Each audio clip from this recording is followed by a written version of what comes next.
जय हिंद और जय श्री राम। वीडियो को लाइक करिए, शेयर करिए, कमेंट करिए, चैनल को सब्सक्राइब करिए, नोटिफिकेशन बेल को दबाइए। आरंभ करते हैं वीडियो को दोस्तों। अभी मजा आएगा ना भिड़ो।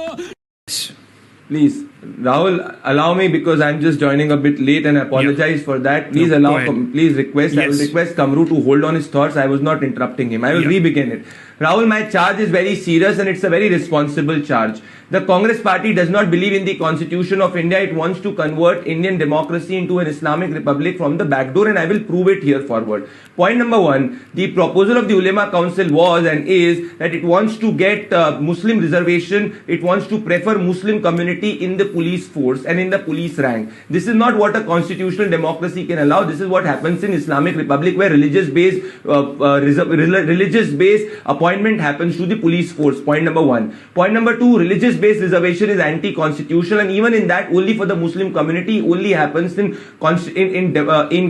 countries where the constitution is not followed, but the Islamic laws is followed. The Congress party has not outrightly rejected it. Point number three, Priyanka Vadra takes support from Jamaat-e-Islami in a constituency where 35% Muslim electorate is, because she knows that she can get 90% of electorate Muslim vote. Point number four, in the 2009 Congress manifesto, if you read the Congress manifesto, it proposes and promises that if the Congress party comes to power with full majority, it will look at implementing the Muslim reservation pan-India. Next point which I want to reiterate is this stand which the Congress party has taken, it's not a unilateral stand. If I club it with the constant rant against Sanatan, if even in the caste census which the Congress party speaks about, it is only a caste census against the Hindu community, in the Hindu community, but it does not speak about the caste in the Muslim community. All of this points towards one thing: when the Congress party is silent when rant is against Sanatan like dengue, malaria, AIDS, and it is silent, it does not act. Looking at the history of the Congress party, where it got the communal violence bill, which was absolutely anti-constitutional. This is why it could not pass. Where every riot it made the Hindu as the aggressor and the victim as the Muslim. That is anti-constitutional, and this is only what happens in Islamic republics. Now I will prove it. Why what the Congress party is doing is anti-constitutional. Allow me to read the Sardar Patel's quote from the Constituent Assembly debate, and I quote Sardar Patel: "In the long run, it would be in the interest of all to forget that there is anything like majority or a minority in this country, and that in India there is only one community, which is the Bharatiya. The only Muslim women in the Constituent Assembly, Begum Aizaz Rasool, said on the Muslim reservation, to my quote, to my mind, Muslim reservation is a self-destructive weapon which separates the minorities from the majorities for all the time. It gives no chance to the minorities to win the goodwill of the majority. It keeps the spirit of separatism and communalism alive, which should be done away once for all." Which means that everybody in the Constituent Assembly agreed that the Muslim reservation is anti-constitutional. If the Congress party had the spirit of the Constitution of India, it would have outrightly rejected it. But purely for Muslim votes, like it happened in Malegaon Central, where they got 90% of the Muslim vote, they hope and pray that 30 assembly constituencies in Maharashtra, where the Muslim vote is important, they can swing the 90% of that. But at what cost? At the cost of मजा आया, और मैं ये जो मजा है हिंदुस्तान के हर व्यक्ति को देना चाहता हूँ। करिए, शेयर करिए, कमेंट करिए, चैनल को सब्सक्राइब करिए, नोटिफिकेशन बेल को दबाइए, ताकि जब भी हमारा वीडियो ड्रॉप हो तो सबसे पहले आप लोग देख सकें। और आपका जो विचार है, आप क्या सोचते हैं, आपका क्या विचारधारा है, आप एग्री करते हो, डिसएग्री करते हो, आपको अच्छा लगा वीडियो, बुरा लगा, और आप क्या सजेशन देना चाहते हो कि मैं इस वीडियो पर रिएक्ट करूँ, उस वीडियो पर रिएक्ट करूँ, ये सब कमेंट में बोल सकते हो आप लोग। तो फिर इस वीडियो में प्रदीप भंडारी जी बात कर रहे हैं MVA के बारे में, कास्ट के बारे में, बटोगे तो कटोगे के बारे में, और जो महाराष्ट्र इलेक्शन है उसके बारे में। सबसे पहले हम ये जो महाराष्ट्र इलेक्शन है उसके बारे में बात करते हैं। जैसे आप लोगों को पता होगा, 24 का जो इलेक्शन हुआ था हमारे देश में, लोकसभा इलेक्शन, उस इलेक्शन में एक झटका मिला था, झटका मिला नहीं था, झटका लगा था।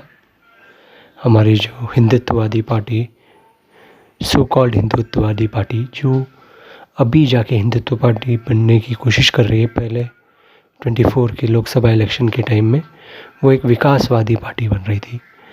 और खाली विकास से आप जीत नहीं सकते। अगर आपका रेटरिक हिंदुत्व के तहत नहीं होगा, तब तक जो बीजेपी की एक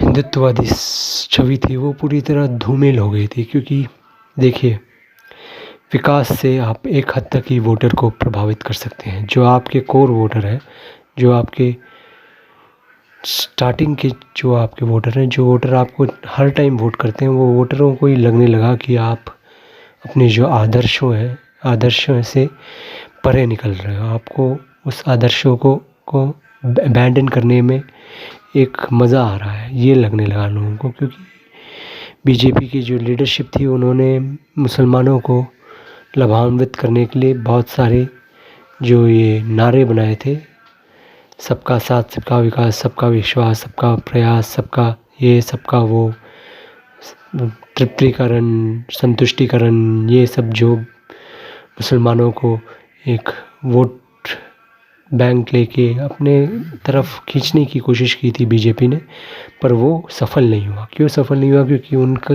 जो आइडियोलॉजी है मुसलमानों की, वो सोचते हैं कि हम कभी भी वोट नहीं देंगे बीजेपी को, क्योंकि उनको लगता है बीजेपी हिंदुत्व पार्टी है।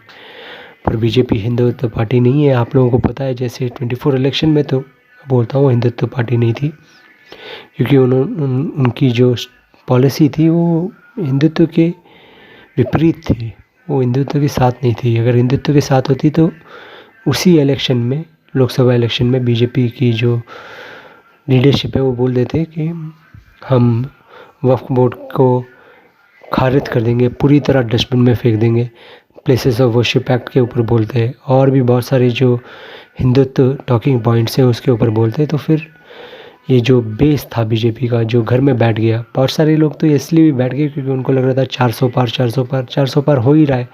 कम से कम बीजेपी का होगा कि 305, 290, 280, ऐसे बीजेपी एक खुद ही बहुमत में आएगा, पर कुछ ज़्यादा कोई डिफरेंस नहीं होने वाला है हमारे वोट से। तो फिर वो घर में बैठे गए, और महाराष्ट्र में भी यही हुआ, उत्तर प्रदेश में भी यही हुआ, और राजस्थान में भी हुआ, कर्नाटका में भी हुआ।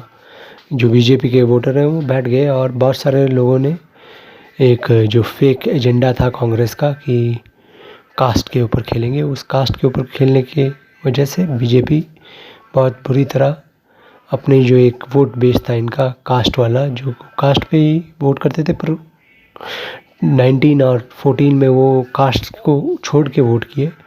पर इस टाइम 24 लोकसभा में आपको जैसे पता है कि कांग्रेस ने एक भ्रांति फैलाई थी, एक झूठ फैलाया था कि अगर बीजेपी पूर्ण बहुमत के साथ पावर में आती है तो वो सबसे पहले आपकी दलितों की आरक्षण और ओबीसी के आरक्षण को समाप्त करेगी। ये झूठ फैलाया, और बीजेपी के बहुत सारे जो एमपीज़ हैं वो 400 पार को बोलते हुए ये भी बोलने लगे कि हम आरक्षण को ख़त्म कर देंगे। जैसे अयोध्या में जो बीजेपी हारी थी, उस सीट में जो बीजेपी के प्रत्याशी थे लल्लू सिंह, वो सिंह जो थे, उन्होंने बोला है कि आरक्षण को ख़त्म कर देंगे बीजेपी पावर में आएगा। तो फिर उनको हरा दिया। उधर के जो दलित वोटर हैं और पासी वोटर हैं, उन्होंने हरा दिया। और अभी एक अवधेश जी हैं, वो अभी अयोध्या के राजा बन के घूम रहे हैं। तो फिर ये एक चीज़ था। और अभी आपको जैसे पता है योगी आदित्यनाथ ने और बीजेपी की जो महाराष्ट्र की जो लीडरशिप है वो भी कर रही है, जो बटोगे तो कटोगे, उसको पूरी तरह फैला रहा है, और फैलाना चाहिए भी। क्योंकि आपको जैसे पता है महाराष्ट्र में जो इलेक्शन हो रहा है इस टाइम, एमवीए को सपोर्ट करने के लिए एक मुस्लिम ऑर्गेनाइजेशन उलमा काउंसिल, वो उलमा काउंसिल मुस्लिम जो डिमांड्स है वो पूरी तरह थ्रेडबेयर लगा के रखा है। बोला है कि हमको ये चाहिए, ये चाहिए, ये चाहिए, हमको आरक्षण 10% चाहिए। और वो 10% आरक्षण कहाँ से मिलेगा आप लोगों को पता है, ओबीसी के जो आरक्षण है उसको ये सांध मारेंगे, या SC ST के जो आरक्षण है उसमें सेंध मारेंगे। तो फिर हिंदुओं का ही आरक्षण जाएगा। इस टाइम फिर से ये आरक्षण असली में डाइल्यूट करने की कोशिश कर रहे हैं। वो झूठ नहीं है, ये असली में करेंगे अगर ये पावर में आएंगे। और दंगाइयों को जो अरेस्ट किया था बीजेपी ने, टफ ऑन क्राइम जो एनवायरनमेंट दिया था, उस एनवायरनमेंट को डाइल्यूट करने के लिए भी ये उलमा काउंसिल ने बोला है। और बहुत सारे और भी डिमांड्स रखे हैं। ये डिमांड्स सब जो भी डिमांड है, ये एक जो 2 नेशन थ्योरी का जैसे डिमांड है ना, वैसे डिमांड्स हैं। ये डिमांड्स कभी भी आप रखने के बाद आप उसको पारित कर ही नहीं सकते, क्योंकि ये एक इस्लामिस्ट डिमांड्स हैं। और इस्लामिस्ट डिमांड इसलिए क्योंकि ये लोग सोच रहे हैं कि 24 के इलेक्शन के बाद इनका हिम्मत आ गया है बिल्कुल। 24 के 2014 की जो इलेक्शन हुई थी उसके बाद जो कांग्रेस और इनके जो संगठित दल थे वो दल थोड़े से निराश हो गए थे और जो हिंदुओं के ऊपर अटैक करना कम कर दिया था इन लोगों ने। कास्ट के ऊपर बोलने में भी कम हो गए थे ये लोग।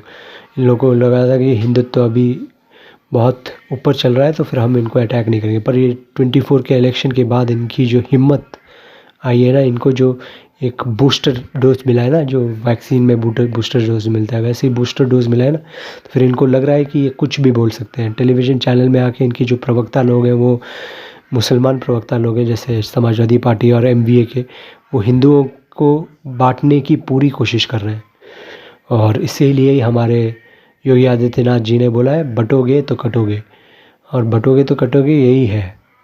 सारे जगह ये बांटना ही चाहते हैं, हिंदुओं को बांटना चाहते हैं और एक कम्युनिटी को ये एकजुट रखना चाहते हैं। उधर कोई बटोगे कटोगे कुछ नहीं है, उधर वो एकजुट होकर वोट करते हैं, एक पुश्त होकर वोट करते हैं। वो 80-90% एक ही पार्टी को वोट करते हैं और उसके लिए, उस वोट के लिए ये कुछ भी कर सकते हैं। और इनको लगता है कि इन लोगों ने एक बार हिंदुओं को तोड़ दिया तो फिर दूसरी बार भी तोड़ देंगे ये महाराष्ट्र में। पर मेरे को लगता नहीं है, ये एक फ्लूक था जो 24 का इलेक्शन हुआ था ना, ये फ्लूक था। और ये बहुत सारे और भी इश्यूज़ थे उस इलेक्शन में, तो फिर वो इश्यूज़ अभी काम नहीं करने वाली है। और ये इलेक्शन हारेंगे ना ये लोग, उसके बाद इनकी ऐसी जलेगी और जलनी भी चाहिए। और देखते हैं क्या क्या होता है। बहुत रोमांचक इलेक्शन होने जा रहा है और मैं बोलता हूँ BJP और शिवसेना को अकेले में ही बहुमत मिलना चाहिए, अच्छा होगा बहुत। और अजीत पवार का आप ज़्यादा वो नहीं ले सकते। तो फिर वीडियो को लाइक करिए, शेयर करिए, कमेंट करिए, चैनल को सब्सक्राइब करिए, नोटिफिकेशन बेल को दबाइए। हर हर महादेव, जय शिवाजी, जय भवानी, जय श्री राम, जय हिंद एंड टेक केयर।